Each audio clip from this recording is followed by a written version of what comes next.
Today, we're about to attempt what Bugatti think is impossible. This is the $6 million Bugatti Pur Sport that was crashed by Alex. Imagine being told it will cost more than $1,600,000 to fix a single car, almost half its original price. Would you pay without question, or dare to explore if there's another way? This is exactly what happened when Mat Armstrong took on a wrecked Bugatti Chiron Pur Sport. We're gonna do it right here. That's it. We're gonna start stripping it apart, whether Bugatti like it or not, we're gonna continue anyway. Facing an astronomical repair quote that seemed designed to be a brick wall. What followed was a relentless investigation, uncovering secrets behind the sky-high prices. Can't do that in a garage. There's just a few places in the world with the right equipment and only a few people in the world with the right training to be able to do that. And revealing that the real fix could actually be done for just $50,000. This story isn't just about saving money. The massive repair quote. When Mat Armstrong first contacted Bugatti about the wrecked Chiron Pur Sport, the response was nothing short of staggering. That the Bugatti, it was impossible to buy parts directly from them. On that chassis number of vehicle, they will not supply any component. Bugatti's official estimate to bring the car back to factory standard was $1,700,000. That figure alone shocked everyone involved. Nearly half the price of the car when it was new. To put it simply, this was not just a repair bill. It was a financial statement designed to stop any plans of fixing the vehicle outside official channels. The breakdown of that quote was almost surreal. A single carbon fiber headlight assembly was priced at over $150,000. Headlights for a Chiron, €150,000. A bonnet, €50,000. And bumper, €80,000. While each fender approached $200,000. Even the iconic horseshoe-shaped grille was valued at more than $90,000 for just one piece. A section of the hood alone was quoted at $58,000. The numbers seemed almost detached from reality, pushing the boundaries of what most people would assume is even possible for vehicle parts. What made this so much more than just a pricey repair estimate was Bugatti's enforceable restriction on parts for this specific car. They locked the vehicle's VIN in their system, meaning no dealership anywhere in the world could legally sell parts for this chassis without explicit permission. Suddenly, fixing the car the right way moved beyond expensive. It became outright impossible for independent shops or even the owner to source necessary components. This move raised more questions than answers. Why would Bugatti go so far as to block access to its own parts for a single owner? Was it a matter of safety, exclusivity, or control? And more importantly, was this quote a calculated gamble that no one would bother to challenge? Armstrong didn't back down, and what he uncovered next would turn this story upside down. Despite the overwhelming odds, Armstrong's response was to dig deeper rather than pay up. Instead of allowing this quote to be the final word, he took matters into his own hands to verify whether Bugatti's number had any basis in reality. What he found would prove this was more than a repair. It was an epic test of trust and expertise. The staggering cost also ignited debate across automotive communities worldwide, sparking skepticism over whether such pricing was truly about engineering or if it was inflated by the cachet of the brand alone. Those figures went viral, tugging at the curiosity of enthusiasts and raising doubts even among seasoned experts. If restoring a hypercar could cost this much, what hope did everyday car owners have? As Armstrong peeled back the layers of this challenge, the story moved from an impossible invoice into the reality of what the car actually was and the crash that started it all. The car and its crash. The Bugatti Chiron Pur Sport. At the center of this saga is no ordinary car. With only 60 of these models ever built, each one represents a masterpiece of engineering and exclusivity. They rolled out of the factory in Molsheim, France, with values ranging from $3.5 to $6 million, depending on the options chosen. This particular car belonged to Alex Gonzalez, a content creator from Miami with a passion for automotive excellence. So nobody believed that this was possible. Nobody thought that you could crash Bugatti, buy it back, and nonetheless fix it. But the value of the car was instantly put to the test by a serious front-end collision. The impact activated every airbag in the vehicle, shattered carbon fiber body panels, and inflicted direct damage on the transmission housing, the vital link between the engine's power and the wheels. This wasn't a minor fender bender. It was a crash severe enough to bring even the most optimistic insurer to a quick decision. Gonzalez's insurance company took one look at the damage and, considering the sky-high cost of Bugatti parts, declared the car totaled. The wreck was sent to Copart, a salvage auction platform usually dominated by more common vehicles like flooded sedans and economy cars. Suddenly, this multi-million-dollar hypercar was reduced to just another auction lot, its fate uncertain. In an unusual twist, Gonzalez bought back the crashed Chiron for just under $2 million, less than half its original worth. It was a gamble, one that many would view as foolhardy given the repair quotes already circulating. But Gonzalez saw something others didn't: potential. Instead of dismantling the car for parts or writing it off completely, he sought out someone who might be able to resurrect it. That someone was Mat Armstrong. Known for his expertise in bringing wrecked salvage-titled exotics back to life, Armstrong's reputation extended far beyond casual repairs. His channel documented everything from Lamborghinis to McLarens, with a faithful audience of millions following every bolt and breakthrough. When Gonzalez turned to Armstrong, it was a calculated bet that this once-forgotten hypercar might still roar again. Even before getting hands on the car, Armstrong's inspection revealed just how bad the damage was in person. The photos hadn't told the full story. Airbags were missing, carbon fiber was cracked in multiple places, and the transmission had taken a severe blow. With a car boasting more than 1,400 horsepower, these were critical failures, especially for a machine designed to merge ultimate performance with extreme safety. This background laid bare the challenge ahead, not just mechanically or financially, but logistically and legally. Transforming a totaled hypercar into a roadworthy machine with no official parts supply was a task few would dare accept. Yet Armstrong was undeterred, ready to turn the seemingly impossible task into something attainable. Knowing the car's history and condition set the stage for the next chapter, Armstrong's unique approach to tackling what many believed was unfixable. Armstrong's unconventional approach. Mat Armstrong is not your typical mechanic. He built a reputation online for buying heavily damaged exotic cars that others wrote off completely and methodically, restoring them to full function. His channel, boasting over 3 million subscribers, thrives on the premise that what insiders call impossible repairs can be done smarter and cheaper with the right knowledge and ingenuity. This wasn't Armstrong's first encounter with Bugatti's repair world, but it was by far his most complex and high-stakes project to date. Unlike previous restorations involving Lamborghinis or Porsches, the Chiron Pur Sport pushed the limits of what could be done in a private garage. The sheer rarity and tightly controlled supply chain for parts made this job almost unthinkable. Armstrong's first step after flying to Miami to inspect the wreck was to reach out to Bugatti directly for an official repair estimate. It was a move grounded in professionalism and caution, a way to understand the manufacturer's position before proceeding on his terms.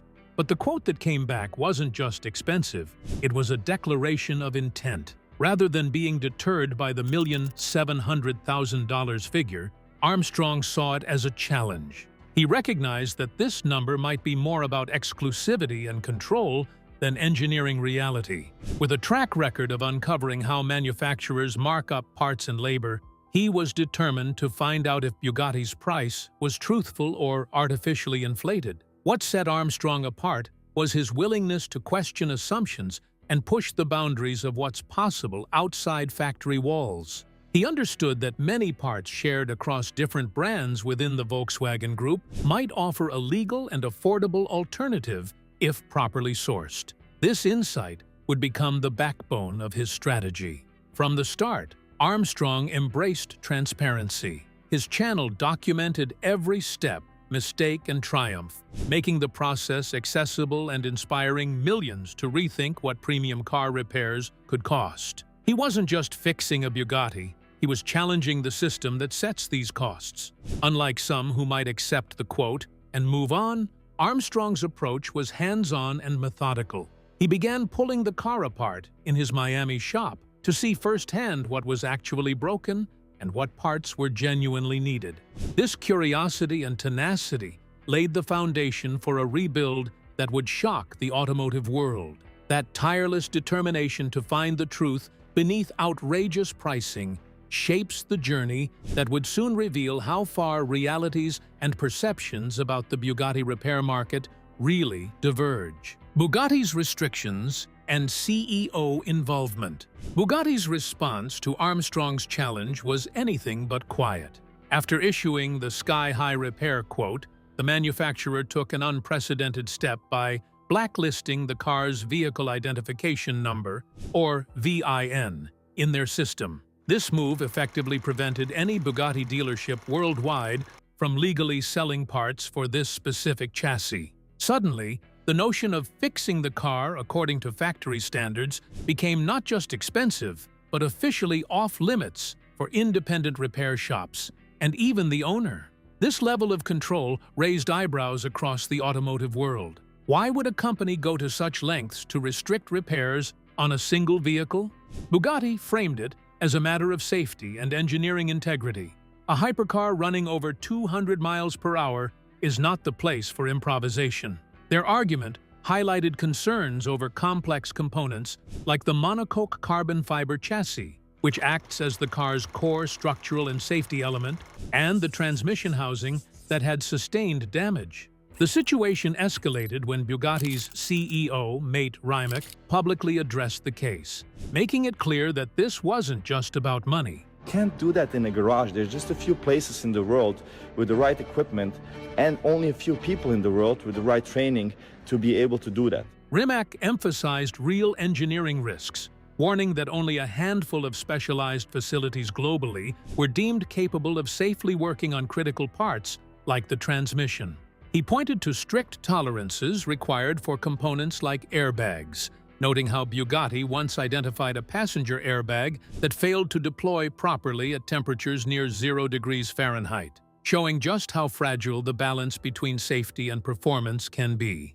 Yet Rimac's intervention came with an unexpected twist. Rather than simply condemning Armstrong's approach, he offered to personally support the rebuild and eventually lifted the parts blacklist. Bugatti also reportedly reduced their initial $1,700,000 estimate down to somewhere between $600,000 and $700,000. Still a staggering sum, and far beyond what most could afford. But it showed that Bugatti was willing, at least on paper, to negotiate. However, Alex Gonzalez, the car's owner, declined the official factory offer. His reason was clear. He wanted the rebuild done in Miami by Armstrong, not shipped across the Atlantic to Bugatti's facility in France. Today, we're about to attempt what Bugatti think is impossible. This is the $6 million Bugatti Pur Sport that was crashed by Alex. This decision was a mix of pride, principle, and confidence in Armstrong's abilities. Turning down the CEO's offer wasn't just business. It was part of a longer battle over control, value, and trust in independent expertise. This public showdown drew intense attention from industry insiders and enthusiasts alike. Bugatti's stance reflected a broader theme in the hypercar world: how manufacturers tightly control servicing and parts supply as part of their business model. It raised questions about whether exclusivity and safety concerns justified locking down components to this degree, or if it was a way to maintain profit margins by limiting who can actually work on these cars. This standoff created fertile ground for Armstrong's next revelation, a discovery that would call into question everything about the origin and pricing of these parts. Cross-brand part discovery. As Armstrong began dismantling the car piece by piece, he uncovered a secret Bugatti rarely highlights.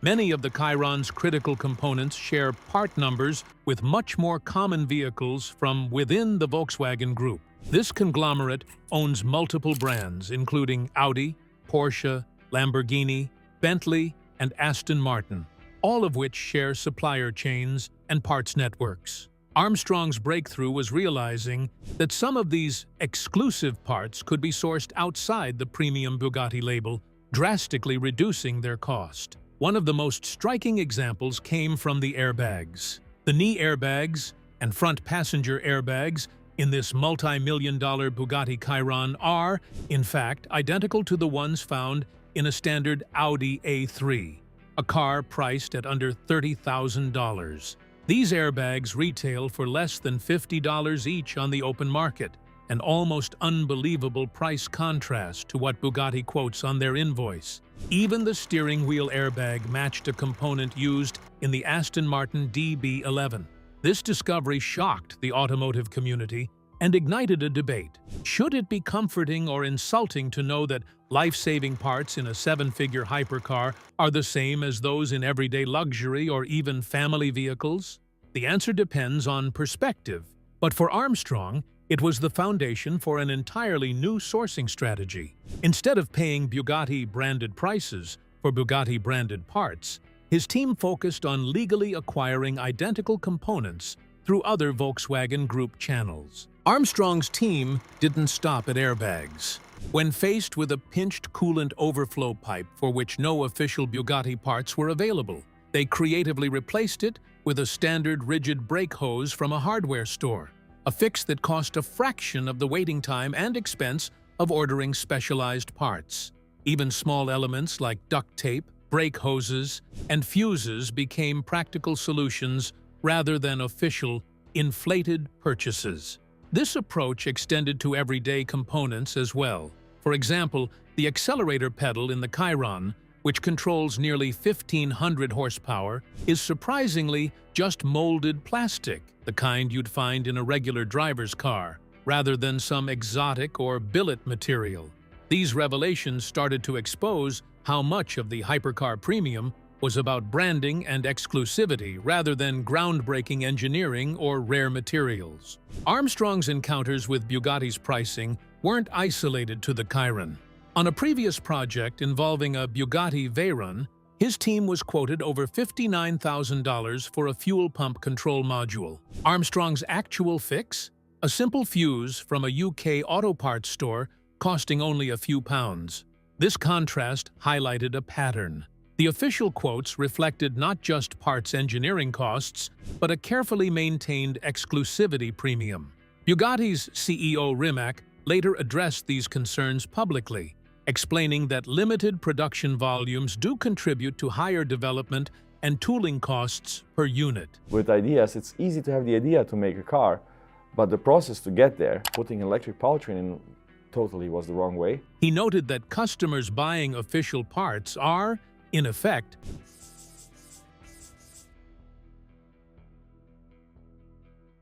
while this is a genuine factor, it still doesn't fully justify how, for instance, a $50 part turns into a five-figure invoice line. Each step Armstrong took uncovered more than just parts. It peeled back layers of myths about repair impossibility and pricing, bringing the extraordinary back into reach. The $50,000 rebuild reality. After uncovering the shared parts network and sourcing components through alternative channels, Mat Armstrong's team pushed forward with the rebuild of the Bugatti Chiron Pur Sport, defying what many considered impossible. We're going to do it right here. That's it. We're going to start stripping it apart. Whether Bugatti like it or not, we're going to continue anyway. Despite the overwhelming initial quote of $1,700,000, Armstrong's approach brought the total cost to around $50,000, a figure that stunned even seasoned experts. This wasn't a budget hack. It was a carefully executed project combining expertise, resourcefulness, and a deep understanding of the car's engineering. Achieving this result meant improvising in ways that would be unthinkable at a factory but practical in a private garage. When official parts weren't available, Armstrong's team used clever substitutes like brake hoses from local hardware stores or salvaged airbags. Even small fixes, like replacing a fuse instead of an entire gearbox module quoted at hundreds of thousands, became emblematic of how inflated official quotes could be. Each improvised solution was documented without secrecy, proving that transparency could redefine luxury repair. One of the most crucial moments came when Armstrong's team successfully split the Chiron's transmission from the engine block, something widely believed to be impossible outside specialized facilities. Bugatti's own CEO Mat Armstrong had emphasized that only 2 locations worldwide were equipped to handle such delicate work. Yet, in a rented workshop in Miami, Armstrong's patience and skill overcame the challenge bolt by bolt. This moment became a testament to what perseverance and knowledge could achieve against corporate gatekeeping. Despite occasional setbacks, including a near-catastrophic mistake involving a crushed fuel tank pressure sensor during reassembly, the team managed to recover and continue. Their ability to diagnose, adapt, and innovate under pressure embodied the spirit driving the entire rebuild. It wasn't just about fixing a car, it was about defying the narrative that such a task required unquestioned reliance on factory pricing and methods. When the Chiron finally fired up in Armstrong's Miami shop, it signaled more than mechanical success. This was a $3 million hypercar, once blacklisted by its manufacturer, now running again thanks to independent expertise. That first startup sound was a powerful reminder that conventional wisdom about what must be done. The larger implications of this rebuild ripple through the hypercar world and beyond. Armstrong's work exposes a system where repair costs may balloon not only because of engineering complexity, but due to exclusivity, control, and inflated pricing structures. It asks hard questions about who truly benefits from such pricing and whether owners should accept nearly impossible quotes as the only option. This saga has also highlighted a hidden tension in luxury automotive repair: the balance between safety and exclusivity. While Bugatti's concerns about engineering tolerances and crash performance are legitimate, Armstrong's success shows that high safety standards need not equate to exorbitant monopolistic costs. There are ways to maintain quality without shutting out independent shops and jacketing repair bills in 6 figures. Mat Armstrong's rebuild of a Bugatti Chiron Pur Sport at just $50,000 compared to an official quote of over $1,700,000 reveals the hidden truths behind hypercar repairs. This saga challenges us to rethink value, control, and possibility in the luxury automotive world. If you enjoyed this deep dive, make sure to like and subscribe for more stories that question the status quo.